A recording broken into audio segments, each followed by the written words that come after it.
Stanford University.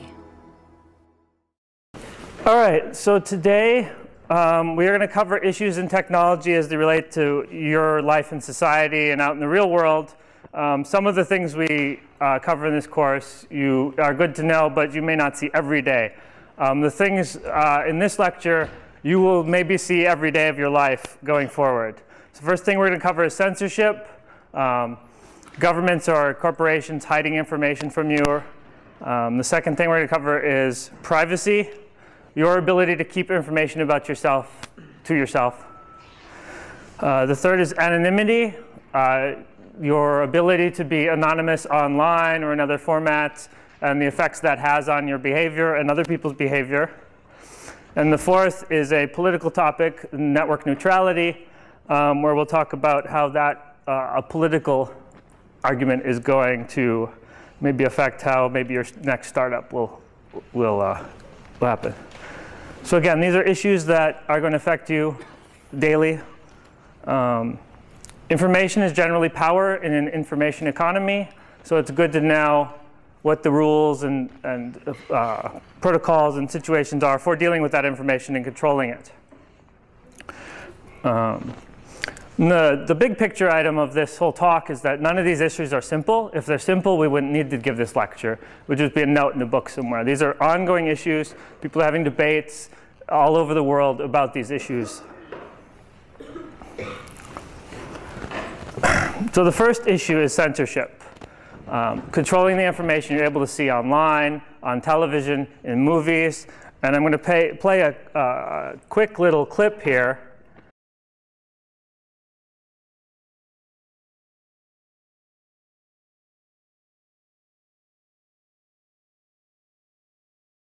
So that's a song, it's actually a big hit right now, where the artist has self-censored himself.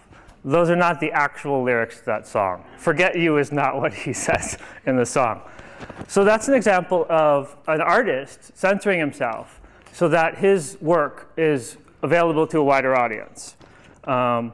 The MPAA puts movie ratings on movies. So if you're slapped with an NC-17 rating, your movie will not play in theaters nearly as widely or at all as if you get an R rating. So the artists, the directors, take things out of their movie they would like to put in as an artist so that they can get those better ratings and hopefully get a wider audience. So that's the kind of not so horrible sort of side of censorship. The more horrible side is that governments and corporations actively censor the internet and other things. So the prime example is always China and their Great Firewall.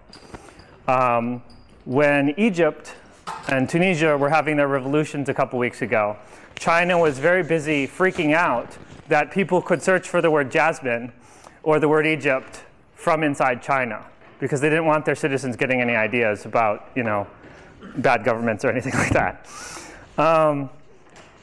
In Saudi Arabia or other countries like that, sex and violence are very, very controlled.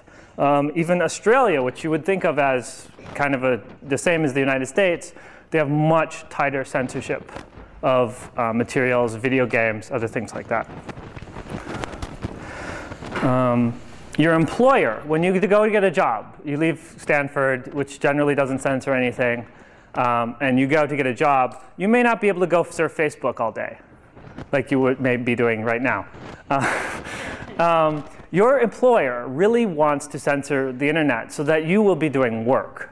Or they may not want you going to a competitor's website from your work, because that could lead to lawyers going, hey, say Juniper Networks, who makes routers, someone from their company inside their corporate internet might be going to a Cisco website. Now, lawyers don't generally like when you do something like that, because why would you be doing that? Are you going to try and steal some technology? Are you talking to someone inside Cisco you shouldn't be talking to because you've signed a non-disclosure agreement?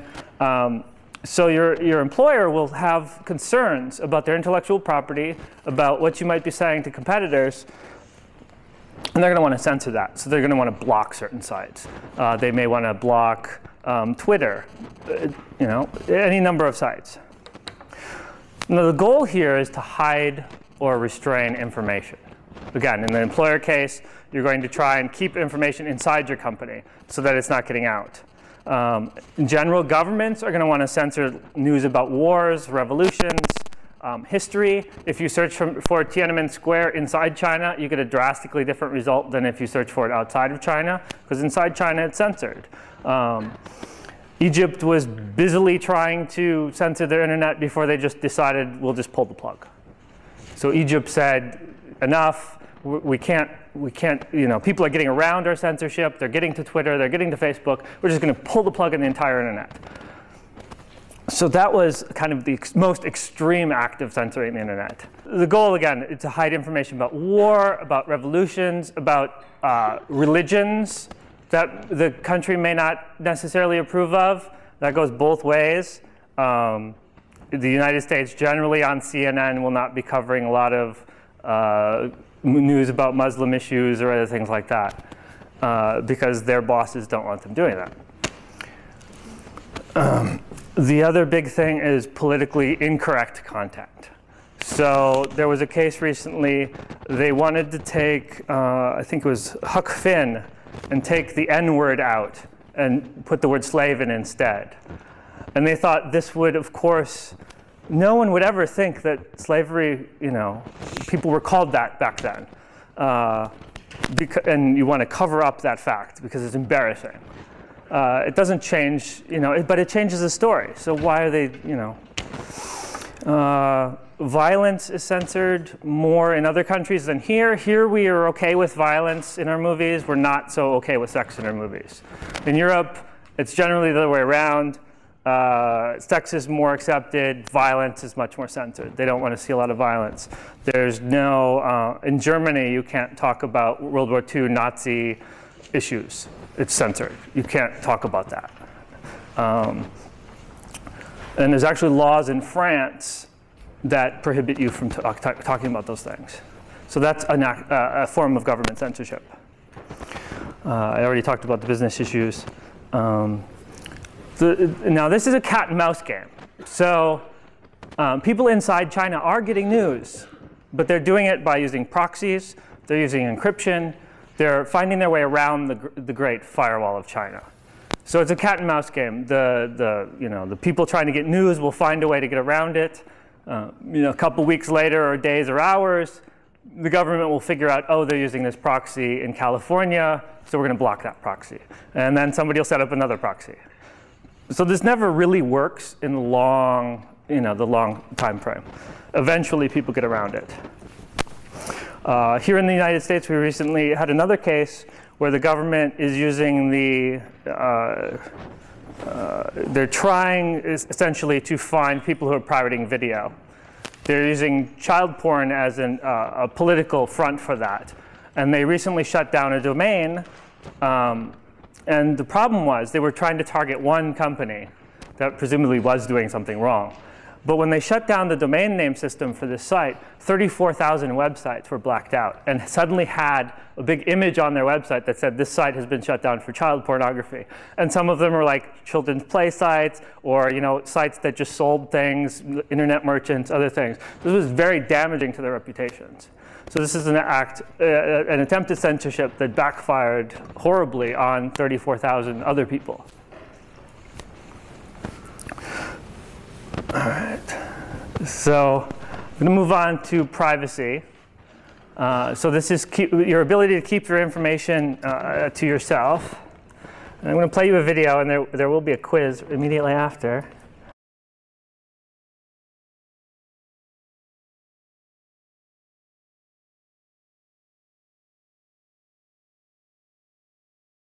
All right, so that was an ad for the Google search engine. Now, here's the quiz.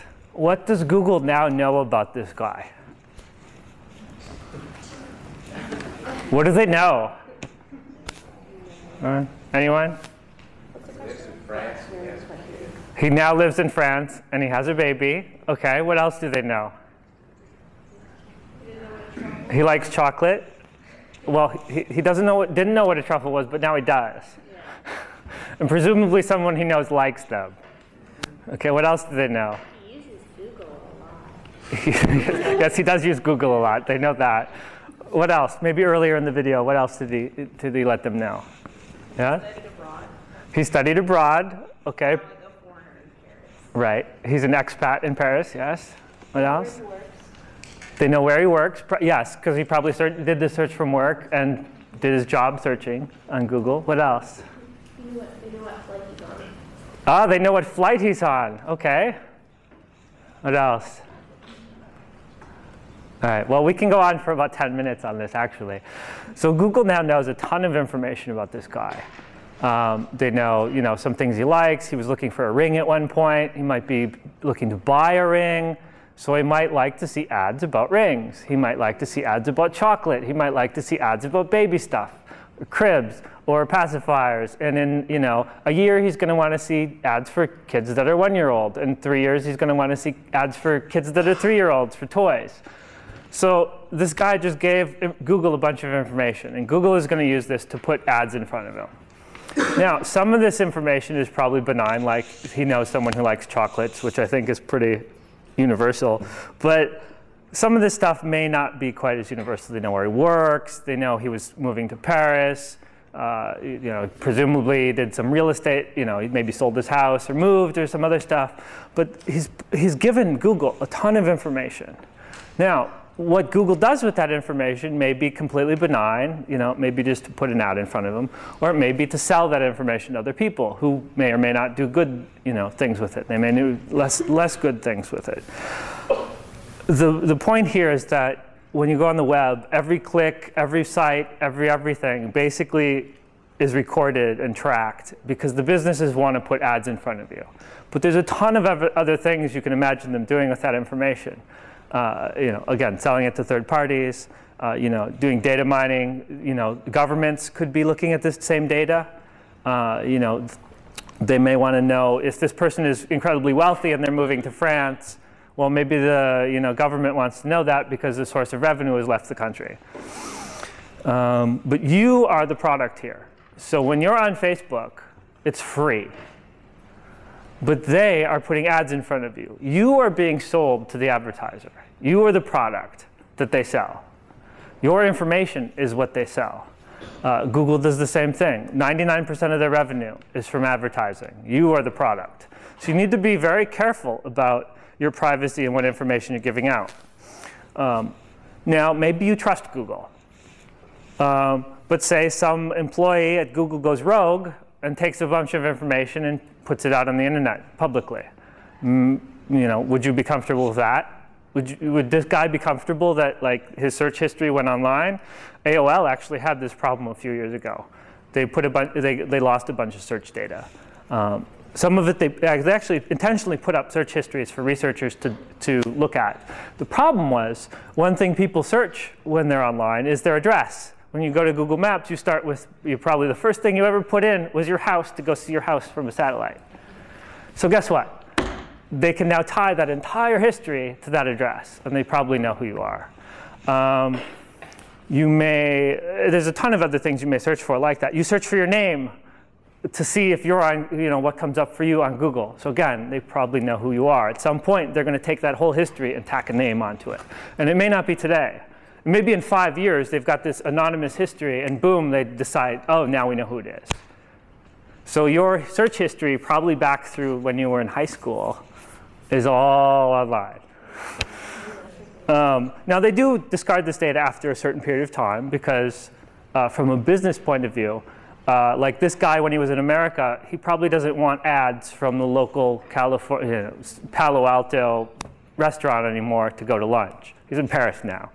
So this data becomes obsolete. So they do discard data over time. So probably your high school history isn't relevant, and they probably have deleted it. But nothing said they had to. So leaks happen. The biggest leak case that's recent is WikiLeaks. Who's heard of WikiLeaks? All right, last quarter, 2 people put hands up. I'm glad it's half this time, or at least half of you are awake. And so what WikiLeaks happened is someone had secret clearance in the US government And there's hundreds of thousands of these people. And they went and they took all the diplomatic communiques of the US government, the diplomat in DC talking to the diplomat in Egypt or Tunisia or UK or Australia, and gave them to WikiLeaks. So you have another case of an insider giving information to outsiders. Now, this was really embarrassing to the US government for many reasons. First of all, they were like writing this all down and sticking it in a computer. So that's an issue. Why is all this stuff in a computer at all? And you think, well, that's probably bad. But then you think, well, we want to know what our government's doing. So maybe that's a good thing. But all these people had access, so that's a bad thing. Was the technology not available to restrict it better? Or were they just being sloppy? Were their system administrators being bad? There's a lot of technology issues in there. Was the system actually capable of keeping everybody out? So that's the whole issue. The information got out, which is a huge problem. Then the secondary issue is political. The information was embarrassing, or potentially put lives in danger of, maybe people who had been in Iraq, say, and had been working with the US government during the war, their families may be in danger if that information is released. This is a good story. There's actually a doctor here in California who escaped a while back from Iran on a horse. And this was in one of the diplomatic communiques. So, there's this great story of this guy who escaped, repression and all these other things on a horse and is now in America. The problem is his family is still there. So now he is suing the government saying, you've put my family in danger. Because now presumably the people who wanted to keep him there know who his family is, and they're still there. So that is a privacy issue. That's And the funny thing is, WikiLeaks is censoring what they put out. So they're taking names out of these things they're releasing to the public. So they're intentionally censoring their own leaking of information to avoid endangering people like this. And this one just happened to not get done properly. All right, who turns on the little location stuff in their cell phone? Like your friend can see you, or I'm using Foursquare is the prime example of this. Who uses Foursquare or one of these other, like, I'm here at this point? One? Oh, come on, more of you use Foursquare. They've got like 1 billion users. All right, so if you make your cell phone record in where you are, it knows where you are. And it can say, on Facebook, you can pop up, this person is checked in at this restaurant, and, presumably with your friend, with 4 other people, and, presumably you'd eat at a restaurant, or whatever. So now, if I'm a bad guy, I know where you are. I know you're not home. Presumably, if you're not home, I can go steal all your stuff. Now, who's scared about who's maybe a little tiny bit concerned about what I just said? Anyone? Oh, lots of hands this time. All right, so the fact that you are somewhere says you are not somewhere else, which means you can, there's actually a website called Please Rob Me. And all they do is repost these, like, I'm at the restaurant, I'm at the thing. And they've actually shut it down now with the site of, we've gotten the press attention we wanted. Our mission was to expose that this is a really bad idea. So your privacy of location has bigger implications than you may think. It's not just, oh, I can see my friend is at the, down the street. It's, somebody else may be watching you as well. Okay. Has anybody flown on an airplane recently? Who's been? Okay, here's the poll. Who's been searched and who's been seen naked? So who's been searched? All right, about a third. And who was through the scanner seen naked? A little bit less, but still quite a few. Okay. So someone's checked every time. So the TSA, in trying to keep us safe from explosives or drug traffic or whatever it is they're still looking for, is putting us through this terrible search procedure. You get to either get patted down very thoroughly, to say the least. Or you get to go through a scanner where your clothes are digitally removed. Now, there have been photos from those scanners leaked onto the internet. So they are being recorded. It's a computer, it remembers things. So that's a big problem. If your name was also on that, and the picture of you with kind of no clothes, it's grayscale and grainy, but it's still you naked, got out on the internet. That would probably be very bad, at least for you, and probably embarrassing to the TSA, which it was when this happened. The other thing is they're just randomly searching US citizens with no cause, which has constitutional issues. There's some problems with that in a free society. You don't want to be searched. The TSA recently searched people getting off of a train. Now that makes no sense at all. They've already been on the train. Presumably if they had explosives, they would have blown up the train when they were on the train, not when they left the train. So this is something where political and policy issues may affect you in your personal life. And a lot of you have traveled, so you've been affected by this. This is a privacy issue. Why are they searching grandmas for explosives? Well, they're overreacting to something else. Your email and instant messaging history. Everything you've ever said. Now, Facebook exposes this. They show you your chat history in the new messaging system. I think Google does that as well. But there's been many cases where a lawyer has said, for example, in divorce cases, this is where it comes up the most. A spouse suspects someone of cheating, and they subpoena their chat logs. Now, why are there logs? And then the reality is, all those IMs are logged into computer systems. All your email sits on a computer system at some point. Now, Stanford actually deletes stuff just because they're too cheap to buy any disks to keep stuff around. But other systems, your email may not ever be really disappearing. When you hit delete, it doesn't really delete it. It may be still sitting on a disk somewhere. So that can be subpoenaed for a long time. If you're working in a corporation, anything you say when you're instant messaging is definitely being recorded because there's laws that say you have to. Your email is being kept for many, many, many years because there's laws that say you have to. So anything you say when you're at your job, you should be kind of careful. Don't send personal emails from work. They'll tell you that, but you should really not do that. Not because, well, for many reasons, but also because it's being recorded. And that could come back at any point.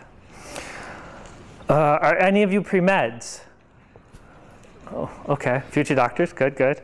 You will encounter something called HIPAA. HIPAA is a set of laws that require, the little line when you go into a doctor's office you're supposed to stand behind, and the screen on their monitor where if I'm here, I can see what it says, and if I'm here, it's just blurry. It's a set of privacy laws that are designed to keep your medical information private between you and your doctor. But there's some interesting side effects of this. One of the things is data must be kept for 6 or 7 years, depending on what kind it is. And it's a little, people get around this, it's a little fuzzy. But so everything is being kept. Every record, every X-ray, everything. If you have a psychological test, it's kept. If you have, all these things are kept. They're sitting around on computers. And all the medical systems have moved to digital systems now, so they're in computers. And you can go online and connect to your doctor and send them a little, in Stanford system, it's the secure message. It's just between you and your doctor. But all that's kept on a computer. It could theoretically be leaked. The other issue with this is if you have to keep all this data by law, you've got to pay to keep it all around. And this gets very expensive. One of my old jobs, we dealt with people who were spending a ton of money to keep every X-ray. X-rays are actually really big files because they're very high resolution.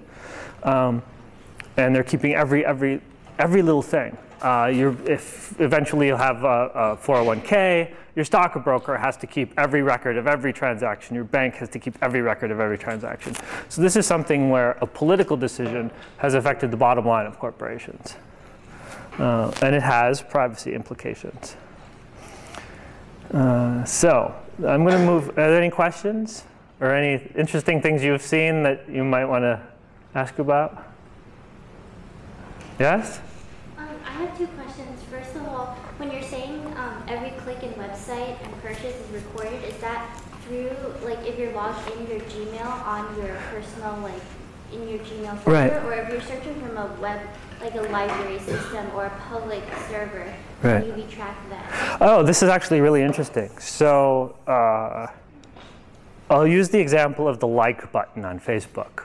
If you leave yourself logged in to Facebook at all, any website where you go that there's a like button, Facebook knows you've gone to that web page. Because when that web page loaded, it loaded the little Facebook button with the little thing that said, I'm on Sears.com. And you're logged in, which means there's a cookie that whenever you talk to Facebook, it says, you know, I'm Adam. And I just went to Sears.com. So you're being tracked. And that's the thing that's creating this $50 billion value at Facebook, because they know everything about everybody. In fact, you've all probably put a ton of very personal information into Facebook. Phone numbers and addresses, Facebook has announced they're going to start selling. So you should take your phone number and put in the 555 something. And your address you should probably take out of Facebook, because they're going to start giving it to advertisers. When I go to, I shouldn't pick on Sears, and I'm not. When you go to some anonymous website, it has a like button. You know, they have a business relationship with Facebook. And then now that information may be available to them. They may be able to get your address and phone number, along with what they already get, which is probably way more than you'd want them to know. So those like buttons are actually little tracking devices. Anytime you see Google ads, same deal. You're talking to Google. If you're logged into your Gmail account, when you see those ads, Google knows who you are and knows you've gone to that web page. Did you have a second question? Yeah. When you're chatting off record on GChat, are those records also kept for you? Or is it only when you're actually chatting that those IMs are actually? Right. So when the question is, when you turn off the logging on Gmail or Facebook, you can also turn off your chat logging. Can they be seen later? So maybe. If somebody's watching the internet at the time, they can see that, because Facebook actually doesn't allow me to chat through encryption to their chat servers. So anything I do on Facebook chat from my little IM client, not on Facebook's webpage, but my IM client, is unencrypted, so people could be reading it. If it's not logging, it's not logging. They're actually not logging. But things could be happening in the meantime. That. Oh yeah, how is it like legal to sell information like that? So why is it legal to sell your information? You already said it was okay for Facebook to have it, so Facebook can do whatever they want with it? Well, they have an agreement. At some point when you signed on the ClickBook, you said, I agree. And there's a bunch of language in there that lets them do that. So they can't just do it by default. But there's stuff in there that says you've agreed to let them do that. The tricky thing is they have the right to change that agreement at any time. So, I mean, in one way, it doesn't actually mean anything, because they're not bound to it because they can change it. And periodically, that happens. When I installed the latest iTunes, a new I agree came up. And it's like page 1 of 200 and some. And you know, only lawyers could possibly even understand what it says in there. Hopefully some pre-law people. But like, I don't read it. I just click I agree. I want to go play my music. And I'm sure there's something in there about the new, what do they call it? There's a new social network inside iTunes where your friends can see what you're playing music. But to allow my friends to see what I'm playing, which song I'm playing, they need permission. I need to have clicked agree. So you've actually agreed at some point for Facebook to do that, or Google to do that, or whoever you're signing up with. Okay. Any other questions? I don't want you to leave scared, so ask your questions. All right. So I'm going to move on to, it's not really a side issue, but it's an issue. Anonymity on the internet. So here's a cartoon. It's from 2004, a website called Penny Arcade. And it's, I'll just let you read it.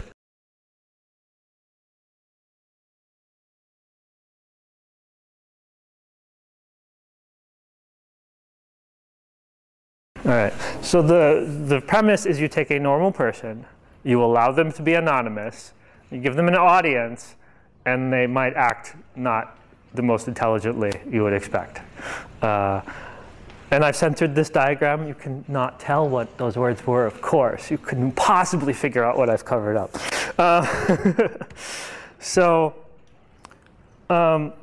People on the internet, if they think they're anonymous, tend to be not very civilized, to put it nicely.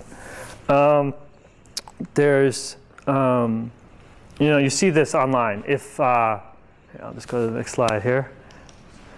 There's two great examples of this. The first is a website called 4chan, where you're completely anonymous. They don't log anything. You post stuff. You just have it says post number or whatever. That's it. No names, nothing. So people post obscene things. They, swear a lot. They do all sorts of other things. There's been instances of vigilantism on the site. Some of them actually turned out fairly well, where someone who was abusing animals was tracked down and caught.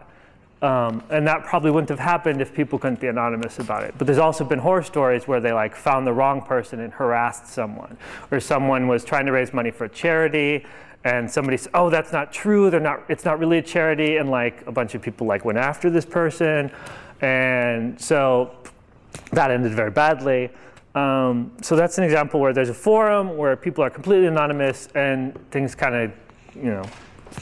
things happen. The other example is a website called Yelp. Have any of you heard of this? They do reviews of restaurants and other things. So when they started out, they allowed people to be anonymous. So what happened was, if I'm a restaurant owner, I tell all my employees, go write a good review, and go write a bad review about the restaurant across the street. And that's exactly what happened. This was a terrible, it was a site. There was nothing but ratings of 1s and ratings of 10s of everything. And they figured out that if people leave reviews anonymously, they're going to lie. They're going to lie a lot, and they're just going to put their opinion out. They're not going to say, well, the food was good and the service was bad. They're not going to be objective. They're going to be biased for their own opinions. And they realized that as soon as they attached people's names and it said, like on Amazon, Adam Beberg has bought this book, here's his review, all the reviews become very high quality. Because I don't want to write a review with my name on it that's not accurate, because it'll be downvoted and other things. And that's my reputation at that point. If I'm anonymous, there's no reputation involved. So there's no social consequence for lying.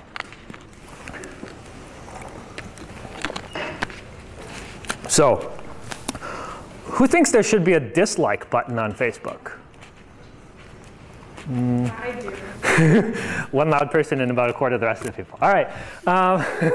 So there's no dislike on Facebook. It seems kind of odd.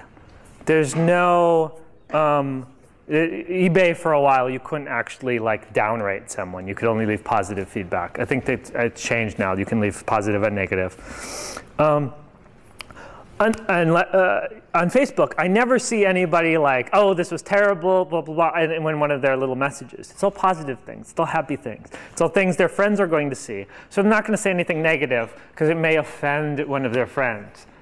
People don't talk about religion on Facebook in general. Sometimes they do, and people take screenshots and post them on their other websites, and we laugh because it just descends instantly into this horrible argument, and somebody hits delete, and it goes away. So why don't people say negative things on Facebook?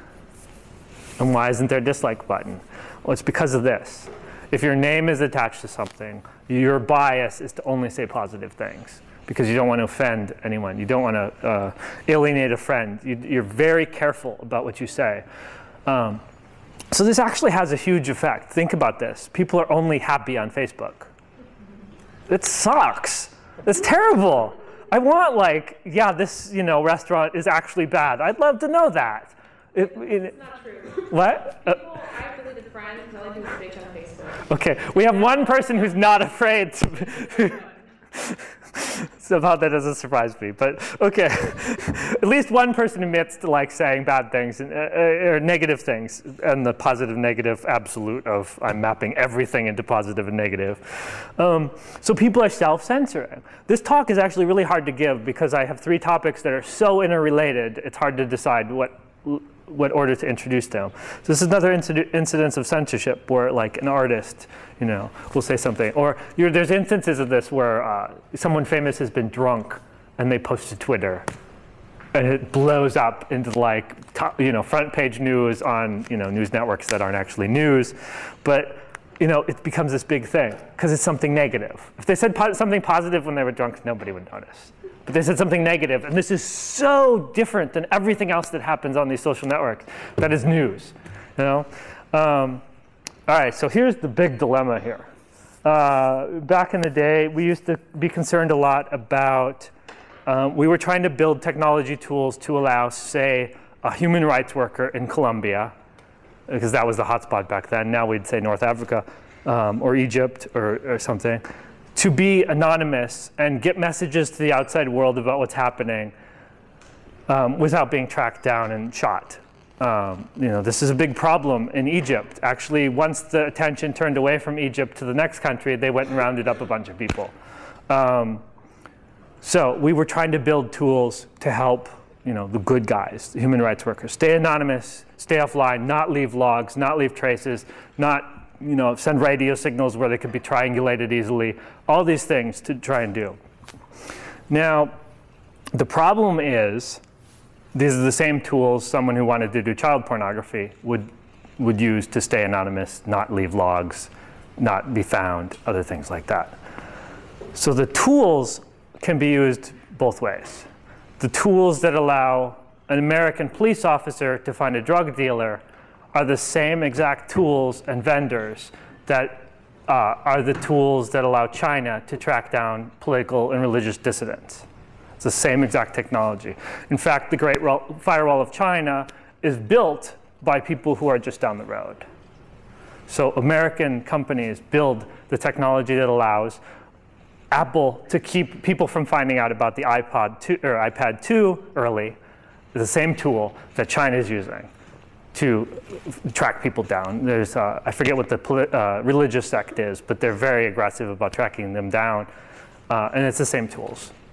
So there's this dilemma here of you build a tool that could be used to help a human rights worker, or it could be used to help a drug dealer or something like that. So there's the technology can be used both ways, and it's a matter of how we release it and build them. So the last topic here is net neutrality. Now, has anybody followed this at all or heard of net neutrality? Heard it on the news? Maybe it talked about recently with Netflix, Hulu, other things like that? Not really. Wow. Okay. Well, let's show a video. So I'm going to show a video of one of our really, really smart public leaders. They deliver in other ways, but they want to deliver vast amounts of information over the internet. And again, the internet is not something that you just dump something on. It's not a big truck. It's a series of tubes. And if you don't understand, those tubes can be filled. And if they're filled, when you put your message in, it gets in line. It's going to be delayed by anyone that puts into that tube enormous amounts of material. All right. So in fairness to him, he was like not actually thinking he was going to be recorded in that. But so the issue is, our political leaders, and this is the man who was in charge of writing the laws for the internet for years. This isn't a random, I didn't just pick out a random senator. This was the guy who wrote the laws for the internet. So he should, of anybody, he should be the one who's like a guy from Cisco who like understands how the internet works. And he's not. So net neutrality is an issue that's an intersection of real technological issues and political debate. So the real technology we're dealing with here is, we talked about routers. So packets go across the internet. There's big packets, little packets, packets with movies, packets with internet phone calls. Now the packets with internet phone calls, you'd like to get where they're going quickly. Because if they don't get where they're going quickly, you don't hear the other person, it breaks up, standard problems. If the other issue is if the old cable networks used to have this problem. If my neighbor was using BitTorrent to download a movie, my internet stopped working. because I was on the same connection. The Stanford dorms had this problem a few years ago until they fixed it, where if someone was downloading something large, everybody in the dorm got no bandwidth. So that's a problem. You don't want that to be happening. So the technological solution is you take those little voice packets and you get them where they're going quickly. If one shows up, you immediately send it off to where it's going. And the packet, who might be a movie or something large, you send when you can, but it doesn't matter because it'll get there eventually. So that's called packet shaping. You give priority to some types of packets over others. But the premise of net neutrality is that all packets are created equal. So internet phone calls would not work if all packets were created equal. Everyone on the internet is deliberately treating certain packets better than other packets. So this is happening. People are picking this. The political debate is, if I go to Hulu and I'm a Comcast subscriber, should those packets be the lowest priority, don't necessarily get there, my movie delays and buffers all the time? Should that be allowed? Well, you could say, well, it's not voice traffic, I'm just giving priority to that. The reality is Comcast sells movies and they don't want Hulu to, or Netflix. Netflix, directly rents you movies or gives you movies. So should they treat those packets really badly? Or should they be allowed to treat those packets very badly? There's a cartoon, it says, here, my internet connection, it's $29.95 a month, and I get, email, and I get instant messaging, and I get Google and YouTube, and if I want Netflix, it's $39.95 a month. And if I also want Facebook, it's $49.95 a month. Now, how would you feel if your Stanford charged you an extra $10 a month if you wanted to get to Facebook.com? You'd probably be pretty upset. This is the kind of things that people are trying to do, and this is what net neutrality is actually about. It's actually about, should I be allowed to treat packets badly because of a business decision, not because I really actually need to get those little voice packets somewhere quickly, because it won't work otherwise. So this is a huge conflict of interest. Companies, recently there was a case where Netflix switched their internet service providers. So they moved to a different data center. And so Comcast and Level 3 said, who they left, said, oh, all this traffic's coming into our network. We don't want to carry it.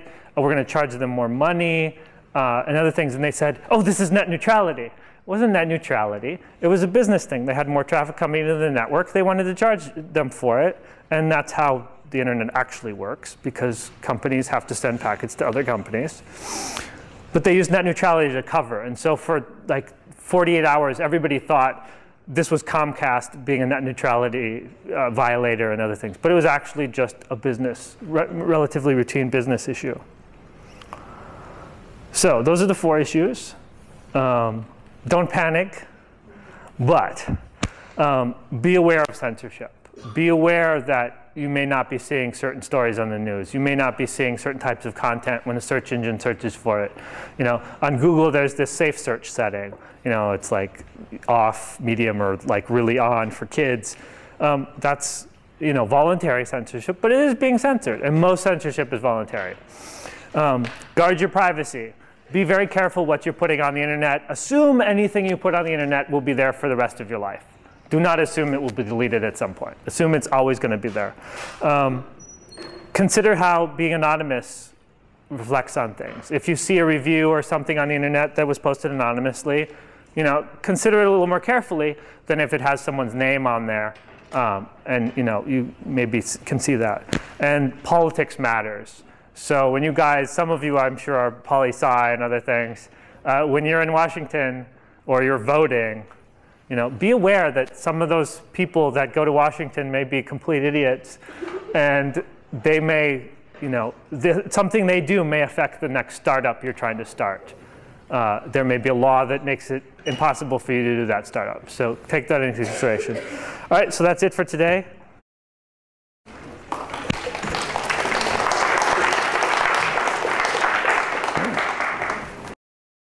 For more, please visit us at stanford.edu.